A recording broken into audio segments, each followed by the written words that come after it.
Good morning students, मैं हूं Jitendra Ajmera the crazy programmers की तरफ से। हम अभी डेटाबेस मैनेजमेंट सिस्टम के ऊपर एक पूरी सीरीज़ तैयार कर रहे हैं। उसी सीक्वेंस में हम आज जो वीडियो लेकर के आए हैं वो है फाइल सिस्टम वर्सेस डीबीएमएस। अभी तक जो हमने वीडियो बनाए हैं उसमें हमने आपको बताया है कि फाइल सिस्टम क्या है और कैसे वर्क करता है और डीबीएमएस क्या है और कैसे वर्क करता है। तो अब शुरुआत करते हैं इनके बीच के डिसएडवांटेजेस को, इनके बीच के डिफरेंसेस को लेकर के। अगर बात करें तो सबसे पहले फाइल सिस्टम चूंकि स्टार्टेड वर्जन था तो उस समय प्रोग्रामिंग लैंग्वेज का नॉलेज होना बहुत ज़रूरी था या फिर प्रोसीजर्स का नॉलेज होना बहुत ज़रूरी था, क्योंकि अगर आप एक यूज़र भी हैं यानी खाली आपको इस्तेमाल करना है फिर भी आपको पता होना चाहिए कि कमांड प्रॉम्प्ट पे कोई भी फाइल क्रिएट कैसे करनी है, उसके लिए क्या कमांड डालने हैं, फाइल को रिट्रीव करना हो तो क्या कमांड डालने हैं, फाइल को डिलीट करना हो तो क्या कमांड डालने हैं, किसी फाइल तक जाना हो तो उसकी लोकेशन तक कैसे जाना है। यानी सारे प्रोसीजर्स के लिए कमांड का भी नॉलेज आपको होना चाहिए था, यानी कि आपको प्रोग्रामिंग नॉलेज होना बहुत ज़रूरी था उस समय। लेकिन अगर बात करें डीबीएमएस की, सिर्फ कुछ बेसिक कमांड्स, जैसे कि मुझे कोई फाइल सर्च करनी है तो सर्च एंड फाइल का नाम, फाइल डिस्प्ले हो जाती थी। कोई फाइल ओपन करनी, ओपन एंड देन इस तरह से फाइल मेरे सामने आ जाती थी। तो बहुत ही बेसिक कमांड्स जो हैं वो डीबीएमएस के अंदर इस्तेमाल होते हैं। अगर आपने एसक्यूएल के बारे में पढ़ा होगा और हम आने वाले वीडियोज़ में एसक्यूएल के बारे में बताएंगे तो उससे आपको पता लगेगा कि ये कितने ज़्यादा ईजी टू ऑपरेट होते हैं। और आजकल तो जीयूआई बेस्ड एप्लीकेशंस आ गई हैं, यानी कि अब तो आपको एप्लीकेशंस में सीधा टच बटन्स मिलते हैं जहाँ पे आपको बस खाली वैल्यू डालनी है एंड देन बटन को टच करना है। सर्च के लिए अलग बटन है, ओपन के लिए अलग है, क्रिएट के लिए अलग है, इस तरह से। तो डीबीएमएस बहुत ही ज़्यादा easy to access and easy to use है as comparison to file system. अब बात करते हैं हम, अगर इसमें आगे डिटेल में चलें तो इसके अंदर एब्स्ट्रैक्शन जैसी कोई चीज़ नहीं होती है, जबकि डीबीएमएस में डेटा एब्स्ट्रैक्शन या एब्स्ट्रैक्ट व्यू मौजूद होता है। अभी होता है क्या, जैसे हमने आपको पहले भी एक बार उसके टाइम पे बताया था कि एब्स्ट्रैक्शन का मतलब होता है कि कस्टमर को खाली वही चीज़ दिखाओ, यूज़र को खाली वही चीज़ दिखाओ जो उसके काम की है, ठीक है, बाकी एक्सेस इन्फॉर्मेशन हटा दो। जैसे फाइल सिस्टम के अंदर आपको पूरा दिखता था फाइल कैसे बनी हुई है, उसके अंदर और कौन कौन सा डेटा, क्योंकि जब भी आप फाइल को ओपन करते थे एक स्पेसिफिक डेटा के लिए तो पूरी फाइल ओपन होती थी तो आपको दूसरा डेटा भी दिखता था, प्लस फाइल कैसे ओपन हो रही है ये प्रोसेसर भी आपको पूरा शो होता था, प्रोग्राम रन होते हुए आपको दिखते थे। लेकिन डीबीएमएस में एब्स्ट्रैक्ट व्यू है, खाली वही इंफॉर्मेशन आपको डिस्प्ले होगी जो आपके काम की, एक्सेस सारी इंफॉर्मेशन हट जाती है। ये चीज़ डीबीएमएस को बहुत ही ज़्यादा इजी बनाती है और बहुत ज़्यादा सिक्योर्ड भी। अब बात करते हैं हम नो ऑपरेशंस ऑफ रिकवरी। अगर फाइल सिस्टम में कोई भी फाइल डिलीट हो गई गलती से भी या कोई फाइल लॉस्ट हो गई, इवन जैसे मैंने बताया था कि एक इंडेक्स फाइल बाकी सब फाइलों का रिकॉर्ड रखती है, अगर वो इंडेक्स फाइल भी मिस हो गई तो बाकी सारा डेटा वेस्ट है, यानी वो डेटा लॉस्ट हो चुका है, हम उसे फिर से रिकवरी नहीं कर सकते। क्यों? क्योंकि फाइल्स डायरेक्ट इंडिविजुअल लोकेशंस पे सेव होती थी मेमोरी में। अगर हम लोकेशन ही मिस कर गए या वो कोई भी फाइल करप्ट हो गई या मिस हो गई या डिलीट हो गई तो हम उस फाइल को वापस नहीं ला सकते, साथ के साथ उससे जुड़ी हुई बाकी सारी फाइलें भी वेस्ट हो जाती थी। तो यानी कि पूरी तरह से डेटा लॉस्ट, नो रिकवरी। लेकिन डीबीएमएस में अगर कुछ चेंजेस होते भी हैं तो एक स्पेसिफिक टपल हमने पढ़ा है जो एक ब्लॉक होता है डेटा का, वहीं पे चेंज होते हैं, बाकी पूरा डेटा सिक्योर होता है। तो पहली चीज़, डेटा लेस होने के चांसेस बहुत ही कम हो जाते हैं। और अगर फिर भी किसी भी रीजन की वजह से डेटा क्रैश हुआ है या लॉस हो गया है तो आपको ऑप्शंस मिलते हैं डेटा रिकवरी के। कुछ सॉफ्टवेयर्स में ये फ्री है, कुछ सॉफ्टवेयर्स के लिए आपको पे करना पड़ता है, वह 100% डेटा रिकवरी हो जाती है। अब बात करते हैं हम सिक्योरिटी की। जैसा मैंने बताया फाइल सिस्टम में कोई सिक्योरिटी नहीं होती थी, आपको फाइल का नेम पता है, लोकेशन पता है, आप उसको एक्सेस कर सकते हैं। उसमें आपको जो इन्फॉर्मेशन चाहिए उसके अलावा एडिशनल इन्फॉर्मेशन भी वो भी आप इजीली देख सकते हो। और अगर किसी को प्रोग्रामिंग का ज़्यादा अच्छा एडवांस नॉलेज है तो वो किसी भी फाइल को डायरेक्ट एक्सेस कर सकता है, यानी कि सिक्योरिटी ना के बराबर होती थी फाइल सिस्टम में। लेकिन डीबीएमएस के अंदर लॉगिन ही अलग अलग कर दिए, एडमिनिस्ट्रेटर का लॉगिन अलग है, यूज़र का लॉगिन अलग है, गेस्ट यूज़र का लॉगिन अलग है। तो आप सिर्फ वही चीज़ एक्सेस कर सकते हो जिसकी आपको परमिशन है। अगर इसके अलावा भी कोई अगर ये सोचे प्रोग्रामिंग नॉलेज है अगर और मैं डेटाबेस को एक्सेस कर लूँ, हैक कर लूँ, तो वो सिर्फ मूवीज़ में होता है। रियलिटी में किसी भी डेटाबेस को हैक कर पाना नामुमकिन के बराबर है, क्योंकि ये सिक्योरिटी चेक्स पे चलते हैं। थोड़ी सी भी गलती हो डेटा पूरा लॉक्ड हो जाता है। तो यहाँ पे हाई सिक्योरिटी का आपका डेटा कभी भी कहीं पे भी लीक नहीं हो सकता, ना चोरी हो सकता है। तो अब हम बात करते हैं नेक्स्ट पॉइंट की, रिडंडेंसी। ठीक है, रिडंडेंसी कंसेप्ट बहुत सिंपल है। क्या होता है कि एक फाइल है, अगर वो एक से ज़्यादा जगह सेव है, ठीक है, और उसमें एक जैसा ही डेटा है, यानी कि एक ही तरह का डेटा, एक ही तरह की फाइल मल्टीपल जगह कॉपीज़ हैं, तो ये रिडंडेंसी कहलाता है। अब इसका नुकसान क्या है? आपने एक फाइल में एक जगह चेंज किया, लेकिन अगर वो इन्फॉर्मेशन आपने बाकी की फाइल में चेंज नहीं करी तो होगा क्या कि एक ही तरह की इन्फॉर्मेशन में चेंजेस एक जगह है लेकिन दूसरी जगह नहीं। मैं एग्जांपल देता हूँ, एक स्टूडेंट की मैंने फाइल बनाई है, वो पहले क्या हुआ कि उसके मार्क्स कुछ कम थे, उसने रीचेकिंग कराया तो वो फेल हो गया, ठीक है। अब स्टेटस क्या हो गया उसका, फेल। तो अगर मैं फाइल सिस्टम बना रहा हूँ तो या तो मैं पहले वाली फाइल को ही अपडेट करूँ कि भाई पास था फेल हो चुका है, अपडेट कर दूँ, या फिर दूसरी फाइल ही बना दूं। लेकिन अब हुआ क्या, उसी स्टूडेंट की फाइलें दो जगह बन गई, एक में पास था एक में फेल हो गया। फिर उसने फिर से रीचेकिंग कराया, अब वो फिर से पास हो गया, फिर से अपडेट करके चलो भाई एक और फाइल बन गई। अब एक ही स्टूडेंट की 3 फाइलें पड़ी हुई है और एक जैसा डेटा है, बस खाली थोड़ा बहुत चेंजेस है, माइनर चेंजेस। यानी कि एक ही तरह का डेटा बार बार कॉपी होता जा रहा है, ठीक है, बार बार क्रिएट होता जा रहा है, उसमें माइनर चेंजेस है। अब इसका नुकसान क्या है, क्यों वो एक जैसी नहीं है। अब कोई यूज़र आता है दूसरा, उसको उस स्टूडेंट की इन्फॉर्मेशन चाहिए, उसे ये नहीं पता तीनों में से कौन सी फाइल लेनी है, तो वो रिजल्ट क्रिएट करते वक्त उसको फेल भी कर सकता है या कम मार्क्स पे भी दिखा सकता है। तो ये डेटा रिडंडेंसी का सबसे बड़ा ड्रॉबैक है कि अलग अलग यूजर्स को अलग अलग इन्फॉर्मेशन शो हो सकती है। इससे बचने के लिए डीबीएमएस में कंसेप्ट डाला गया नो रिडंडेंसी, यानी कि डीबीएमएस में आप जब भी कोई भी चेंजेस करते हैं तो उसके लिए अलग से फाइल नहीं बनती, बल्कि वो इन्फॉर्मेशन जहाँ सेव थी वहीं पर नई इन्फॉर्मेशन अपडेट हो जाती है या मॉडिफाई हो जाती है, इसके लिए कमांड्स होते हैं। तो डीबीएमएस के अंदर रिडंडेंसी हट जाती है, यानी कि एक ही डेटा बार बार कॉपी नहीं होता है। इवन अगर आता भी है तो डेटाबेस उसको रोक देता है। मैं आपको एक एग्जांपल देता हूँ, आपने ऑनलाइन फॉर्म भरे होंगे, ठीक है, या कभी भी आप ऑनलाइन किसी साइट पर रजिस्टर करते हैं तो आपको ईमेल से लॉगिन करने का ऑप्शन मिलता है। तो अक्सर क्या होता है कि हम ईमेल डालते हैं और हमें एक एरर मैसेज शो हो जाता है कि ये ईमेल ऑलरेडी यूज़ में है। अब हमने तो कभी पहले उस वेबसाइट पे या अलग से उस एप्लीकेशन पर हमने लॉगिन किया नहीं, तो वो वेबसाइट पहले वो ईमेल आईडी पहले से वहाँ कैसे है, किसी और ने भी सेम ईमेल आईडी बनाया होगा। अब ये डेटाबेस की खास बात है, कोई एक ही तरह के डेटा को बार बार कॉपी नहीं होने दे रहा, एक ही फाइल बार बार बनने नहीं दे रहा, इसीलिए आपको उसने एरर मैसेज दिया तो हम थोड़ा बहुत चेंजेस करके दूसरी ईमेल आईडी बना के डाल देते हैं। तो ये सबसे बड़ा प्लस पॉइंट है डीबीएमएस का कि यहाँ पे रिडंडेंसी नहीं होती है। अब बात करते हैं जस्ट स्टोरेज नो फंक्शन, यानी कि फाइल सिस्टम में हम फाइल क्रिएट कर सकते हैं, डेटा उसके अंदर स्टोर कर सकते हैं, सेव कर सकते हैं, ठीक है, रिट्रीव कर सकते हैं, लेकिन जब भी कुछ चेंजेस करने हो तो पूरी फाइल नहीं बन जाती, जैसा कि मैंने आपको बताया था, और साथ के साथ इंडेक्स में भी चेंज करना पड़ता है।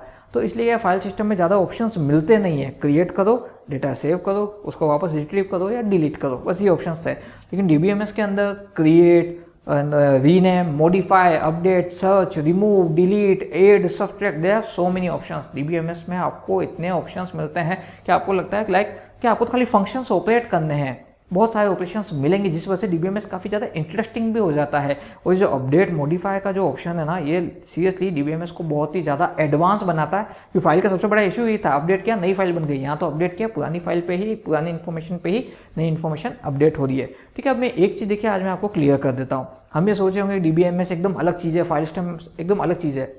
फाइल सिस्टम और डीबीएमएस अलग अलग चीज़ें हैं, पर फाइल दोनों ही जगह काम में आ रही है। जब भी कंप्यूटर में कोई भी डेटा सेव होगा वो फाइल बन जाता है।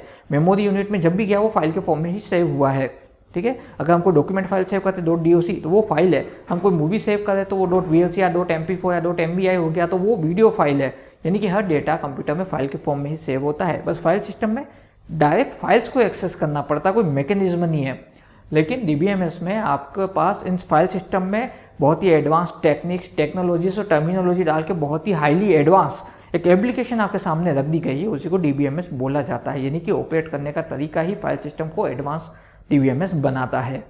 अब हम बात करते हैं डेटा कंसिस्टेंसी की। देखिए कंसिस्टेंसी वर्ड से ही पता लग रहा है कि क्या वैल्यू होल्ड करके, कंसिस्ट का मतलब ये होता है किसी चीज़ को होल्ड करके रखना। तो डेटाबेस और फाइल सिस्टम में जो डेटा कंसिस्टेंसी है, इसको हम एक एग्जांपल के थ्रू समझेंगे कि अगर सपोज क्या हुआ कि एक कस्टमर है, उसका एक बैंक अकाउंट है, ठीक है, उसने अपने अकाउंट से एक दूसरे अकाउंट में कुछ पेमेंट ट्रांसफ़र किया है।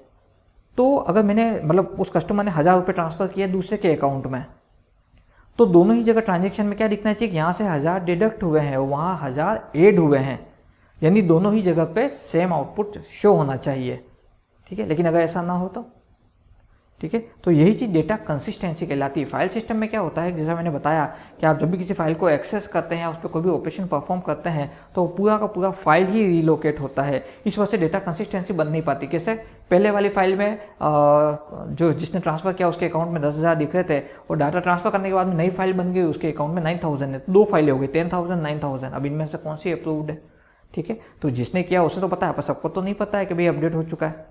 जबकि अगर यहाँ बात करें हम, तो यहाँ डेटा हमेशा कंसिस्ट रहेगा। आप डेटाबेस में किसी भी तरह के ऑपरेशन परफॉर्म करें, update, modify, delete, add, new, कुछ भी, इन सब का एक स्पेसिफिक मैनर प्रोटोटाइप दिया होता है, एक स्पेसिफिक तरीका है कि वो डेटा किस तरह से अपडेट होगा ताकि उसका असर बाकी सब जगह पड़े। ठीक है, यूं नहीं है कि भाई एक जगह अलग इन्फॉर्मेशन दूसरी जगह अलग इन्फॉर्मेशन, नहीं, डेटा हमेशा कंसिस्ट फॉर्म में ही रहेगा। ठीक है, उसमें कभी भी आपको अलग अलग वेरिएशन देखने को नहीं मिलेंगे। ठीक है, ये है डेटा कंसिस्टेंसी। अब हम बात करते हैं डेटा इंटीग्रिटी की। देखिए, सबसे पहले इंटीग्रेशन समझ लेते हैं। इंटीग्रिटी होता क्या है, डेटा इंटीग्रिटी एक्चुअली वर्क कैसे करता है।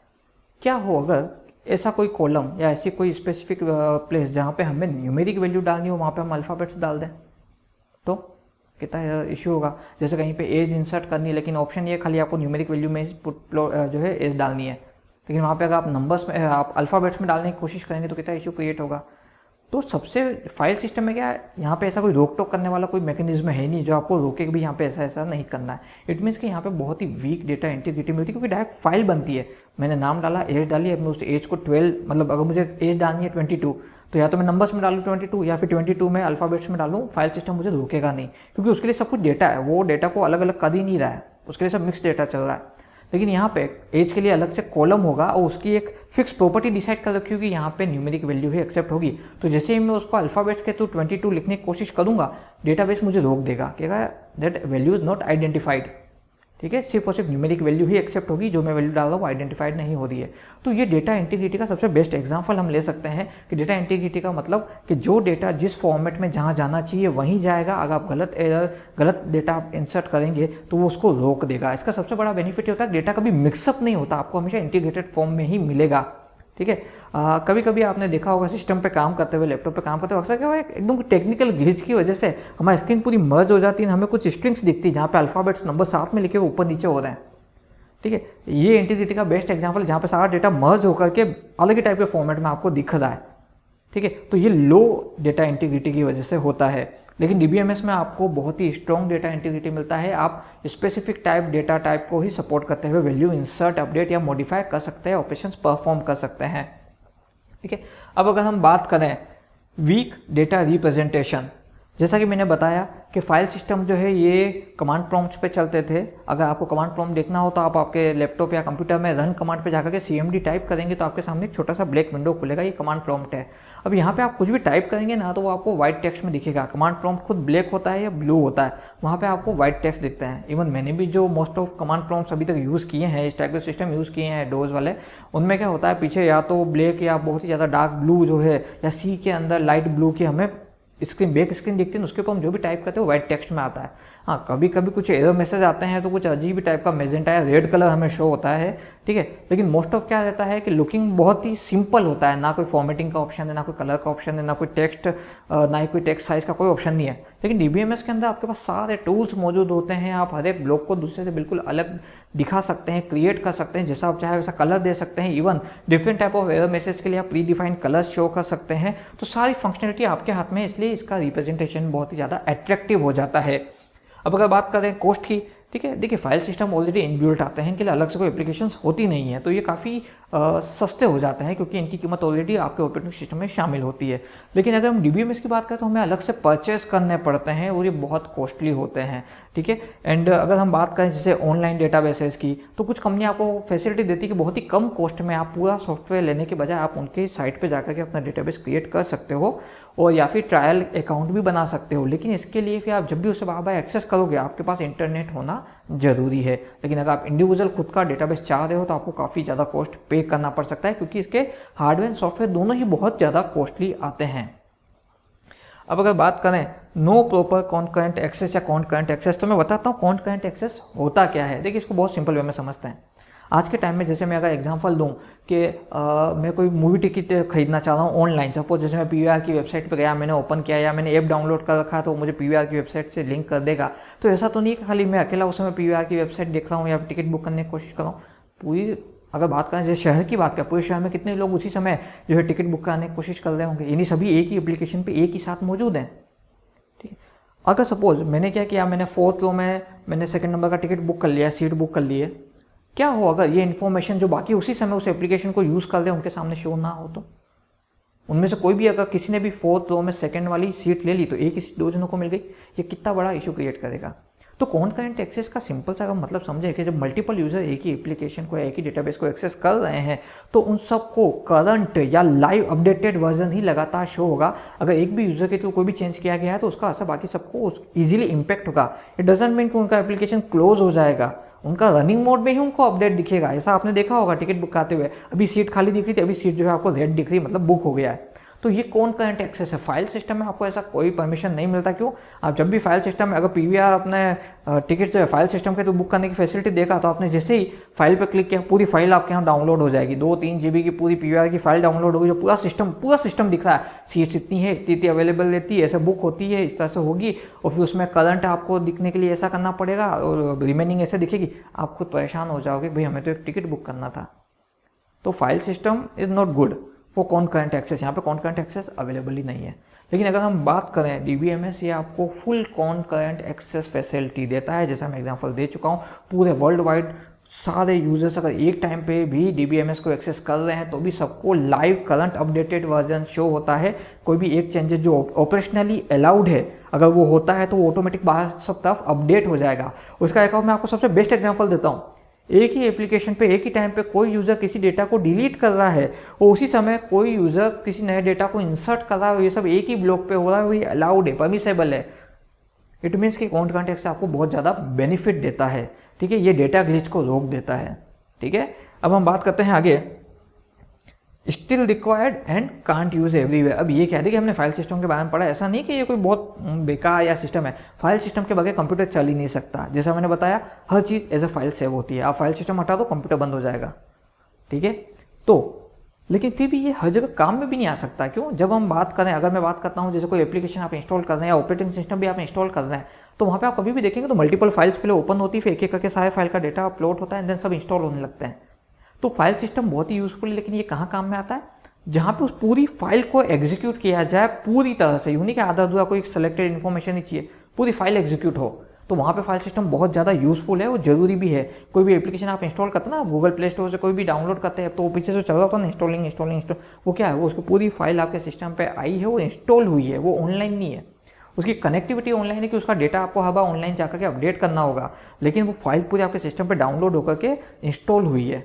तो ये फाइल सिस्टम की है जो है बहुत ही खास बात है कि ये बहुत ही ज़्यादा ज़रूरी है आज के टाइम में भी।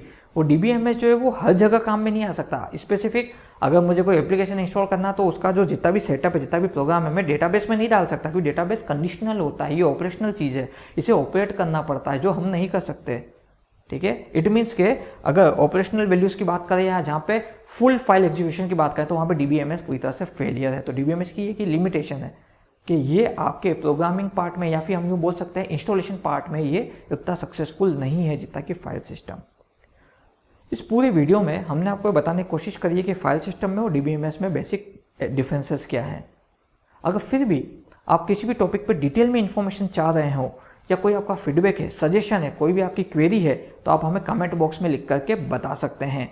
इसके अलावा अगर आप हमारे इसी टाइप के वीडियोस आगे वो देखना चाह रहे हैं तो हमारे चैनल को सब्सक्राइब कीजिए, इस वीडियो को लाइक कीजिए और इस वीडियो के नीचे डिस्क्रिप्शन बॉक्स में एक लिंक दिया हुआ है जहां से आप इस पूरे वीडियो लेक्चर के नोट्स जो है वो आप डाउनलोड कर सकते हैं। आज के लिए केजी प्रोग्रामर्स की तरफ से इतना ही। Good bye.